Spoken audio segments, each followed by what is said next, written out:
दिवाळीपूर्वी शेतकऱ्यांना मदत देण्याचा प्रयत्न पुढील आठवड्यामध्ये मदतीची घोषणा करणार। मंत्रिमंडळाच्या बैठकीनंतर मुख्यमंत्री फडणवीसांची माहिती। ओला दुष्काळ नाही, मात्र दुष्काळाच्या धर्तीवर सगळ्या सवलती लागू करणार। ओला दुष्काळाच्या विरोधकांच्या मागणीवर मुख्यमंत्री फडणवीसांचं वक्तव्य।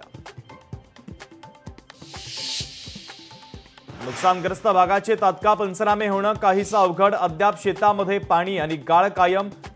जोपर्यंत ते कमी होत नाही तोपर्यंत पंचनामे करणं अवघड। मंत्री गिरीश महाजनांचं वक्तव्य।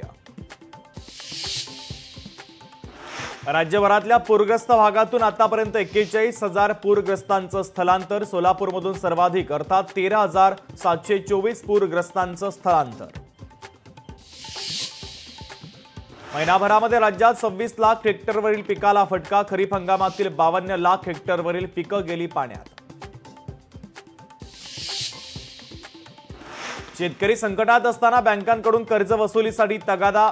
संजीतपूर गावातील शेतकऱ्यांना बँकेच्या नोटिसा। असदुद्दीन ओवैसींची सभा रद्द। अहिल्यानगरमध्ये आज होणारी सभा करण्यात आली रद्द। पाकिस्तान। लोकशाही मराठी ऐका, पहा, जागरूक रहा।